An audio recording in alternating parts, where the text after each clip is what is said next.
Hello everyone, welcome back. Today I'm going to be talking about how we create vortexes to enhance the ley lines of the new paradigm shift and how a beautiful teacher of mine reflected back to me the work that I've been doing over the last year. So if you're interested, keep on watching. Hi everyone, welcome back. Today we're going to be talking about a beautiful synchronicity that happened for me last week. As you guys have known, I have had some kind of rough awakenings to teachers that I possibly could go to for the Matrix, and I have shared all of that with you. And this past week, I had a beautiful synchronicity happen with one of my teachers that I've been working with since October of 2020, Puma Fredy Quispe Singona.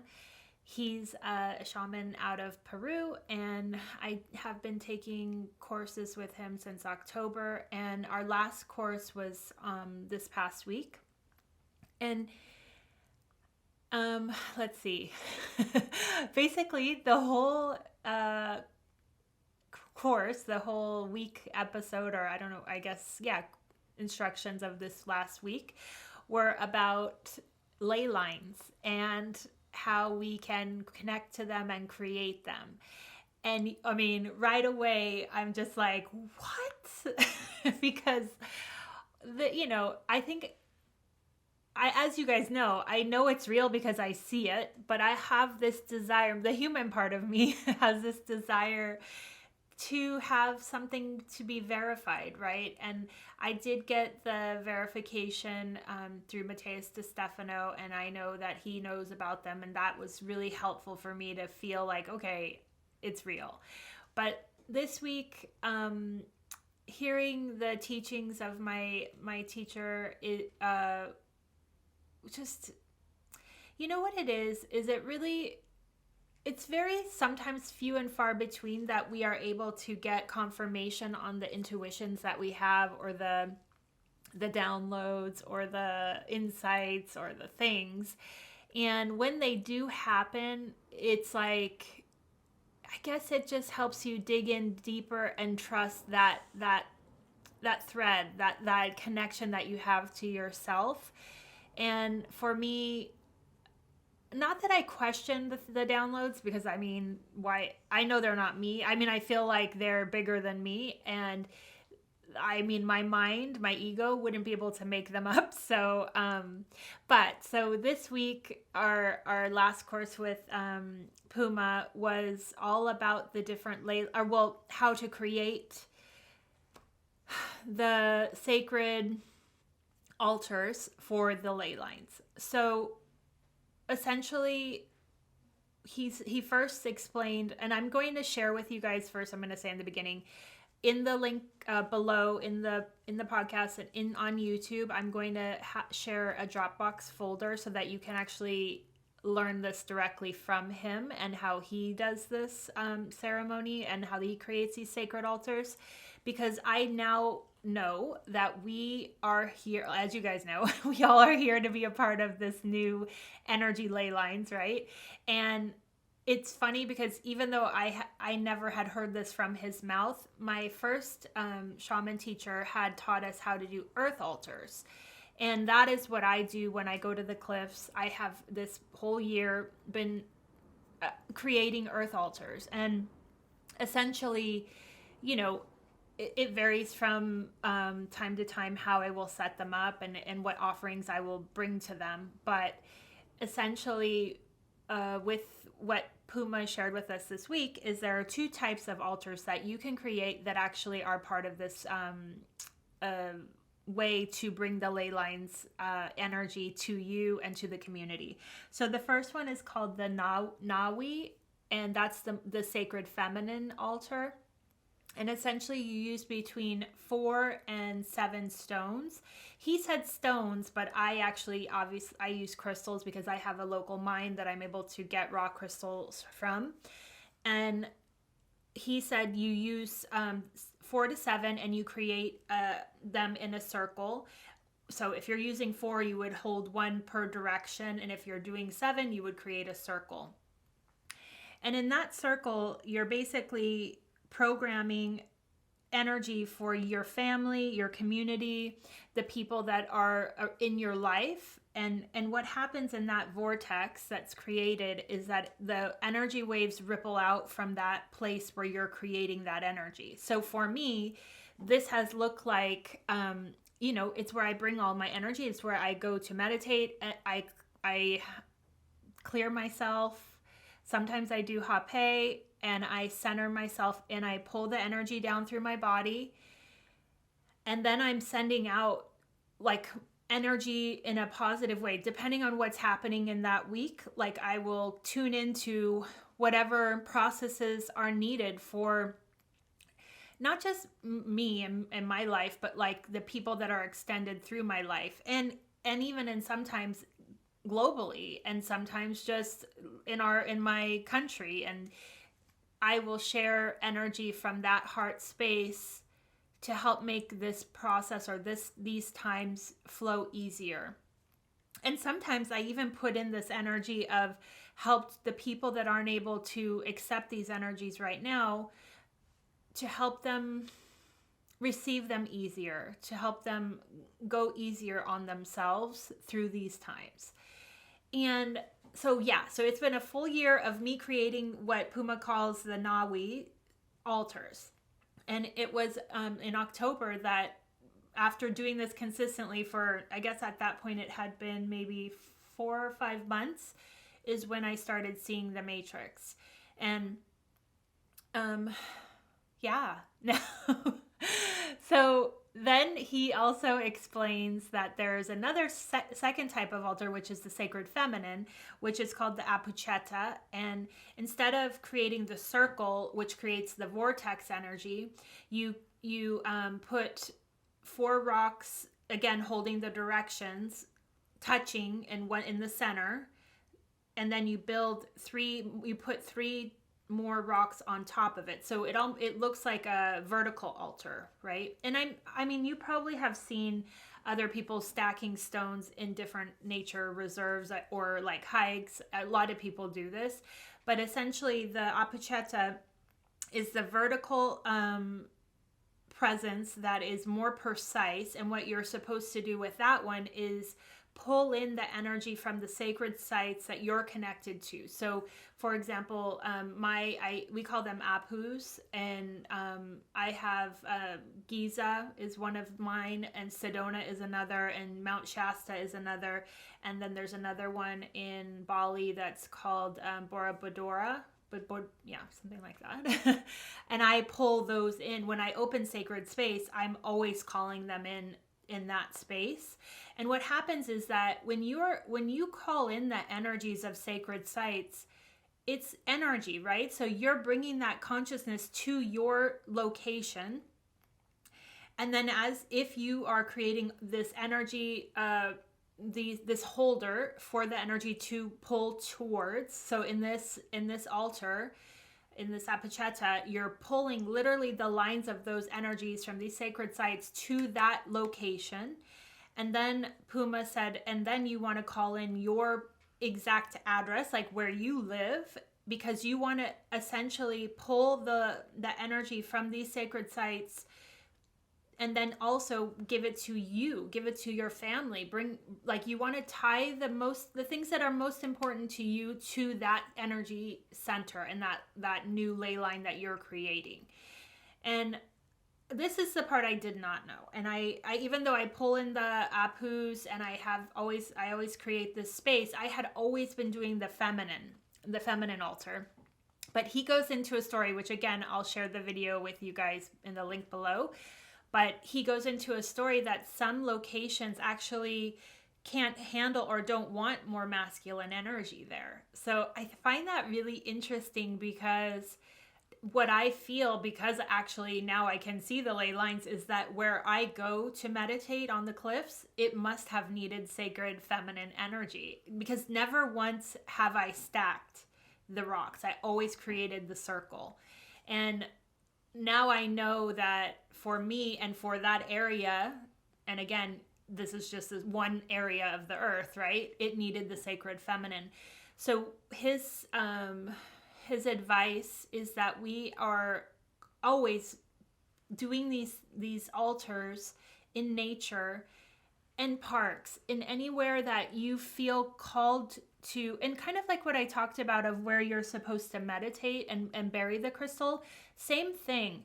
Wherever you feel this draw to pull in energy, that's where these new ley lines are needed, right? So he talks about how he's like gone on treks in the United States, and I mean probably all over the world, and literally spends days creating these altars to pull energy to those areas.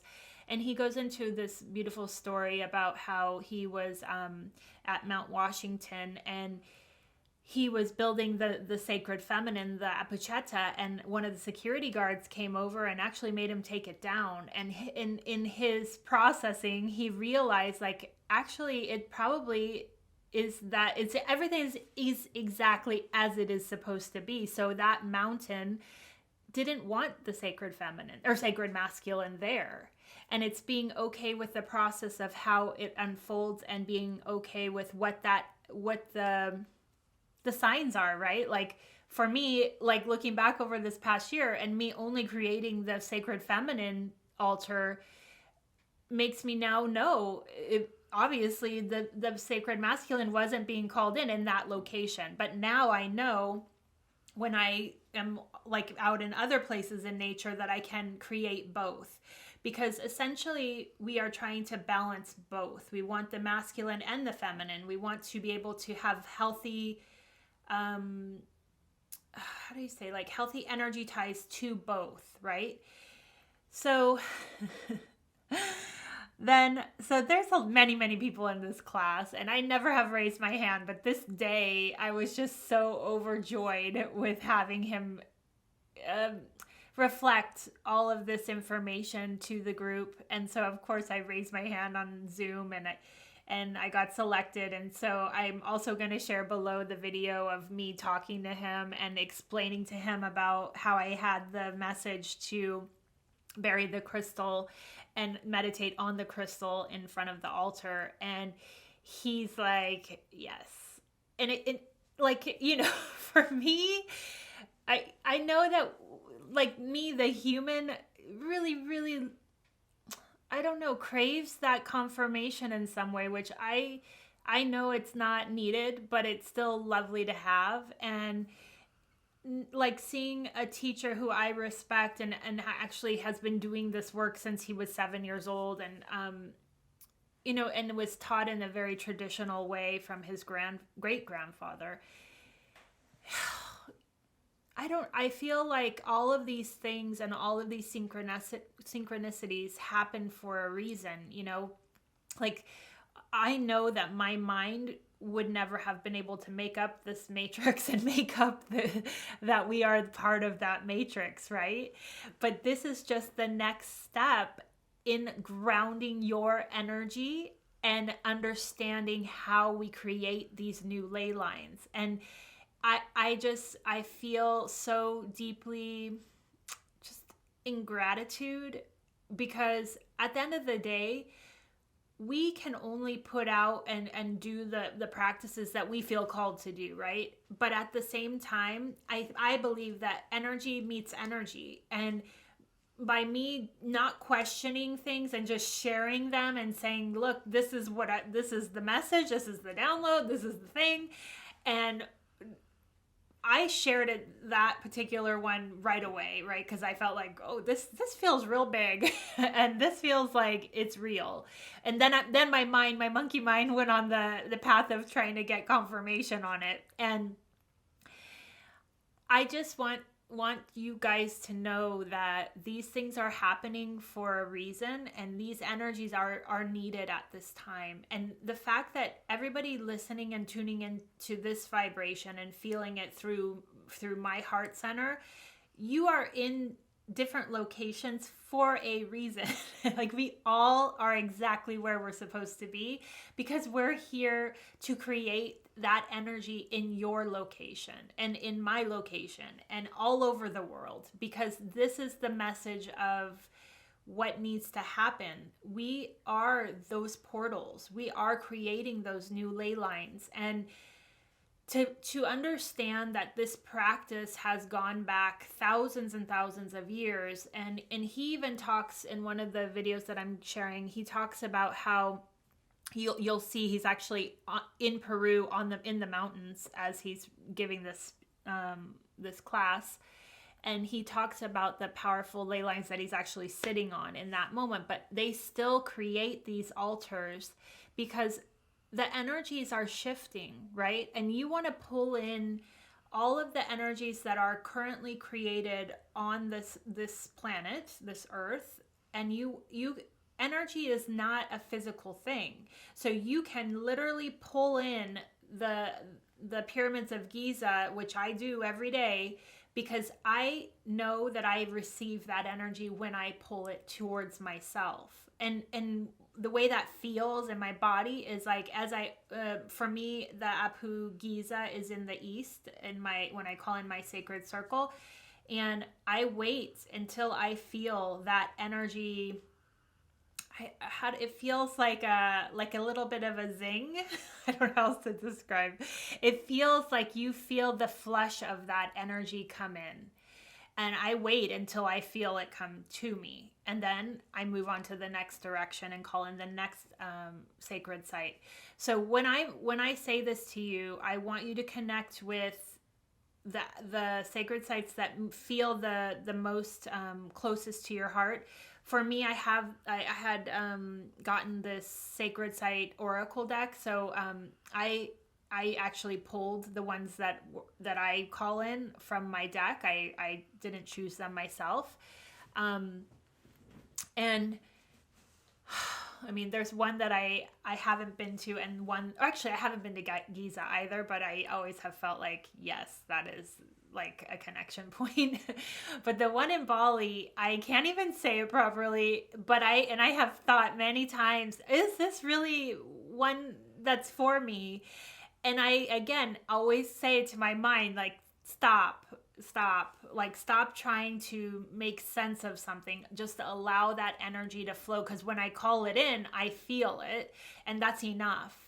So what I really want you guys to take from this and these teachings from Puma are, we have the power to call forward the energies that we need in order to amplify these new ley lines. And that is why this message came forward last week. That is why the connection is happening, because we take the piece that I got as the download and we now are tying it to these altars, which I have always been creating the altars, and I haven't spoken about them, I don't think, in detail, because for me, I didn't really, I mean, I knew it was very important, and I knew I was creating sacred space, but I didn't realize that in creating that altar, you're creating a vortex for that energy to come to you, and now I know that. So I wish you guys the very best in this practice, and I can't stress enough the importance of you guys to view the videos from Puma himself, because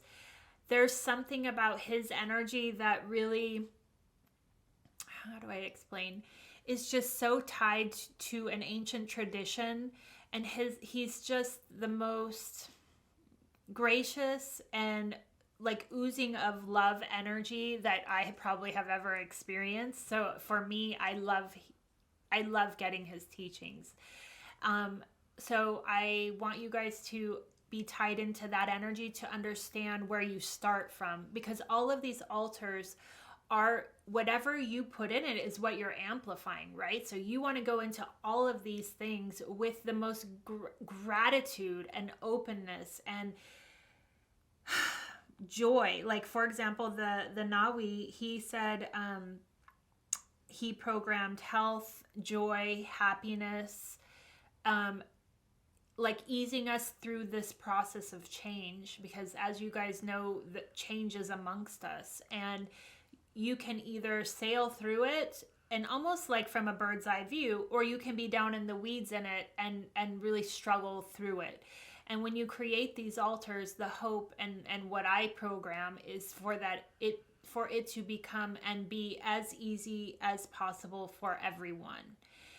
And in a way, I feel like that helps to balance the energy, right? Like it helps to include everyone, first of all. Not saying like I'm only selecting the people that I know. No, I'm selecting everyone and understanding that we all are coming to this moment from our own perspectives, right? But that shouldn't exclude anyone. And for me, I believe that in order for us to move through this and have this dimensional shift, it takes everyone. And do you want to be in, well, I don't think we will be in this new place in this such a divide. So my hope is that by bringing these energies together, the divisiveness, things that are happening slowly start to come back together.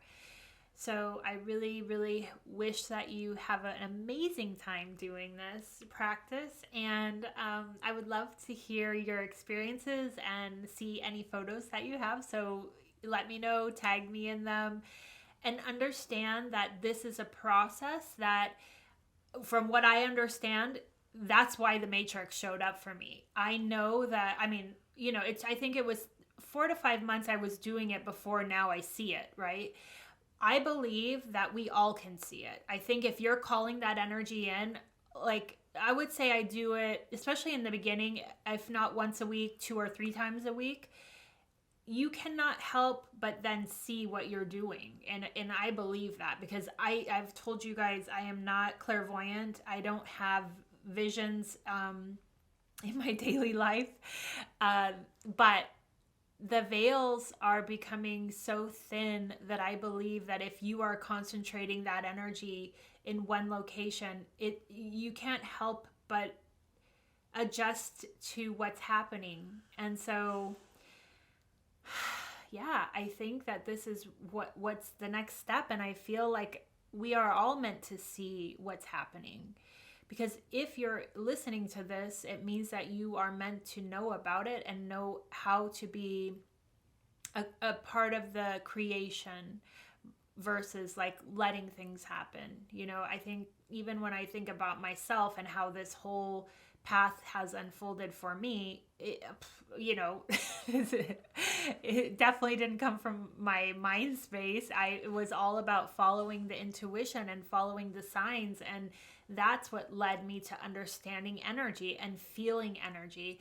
And I know that if you, like when you're sitting there in the meditation and you call in these sacred sites, pause and let yourself experience them coming to you. Because once you allow that feeling, let the mind go, and once you allow the feeling, there's no way that you can deny it.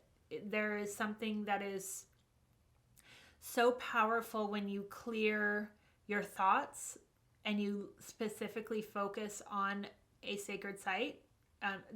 Puma calls them apus. That's why I call it apu. You're literally, you're drawing in that intention, that energy into your vessel. And then from there, like I said, if we ground that energy and pull it back up and then radiate it out of our heart space, I mean, imagine how powerful that is. It's not you anymore. It's you connected to this amplified sacred sites. And that is what is a ley line.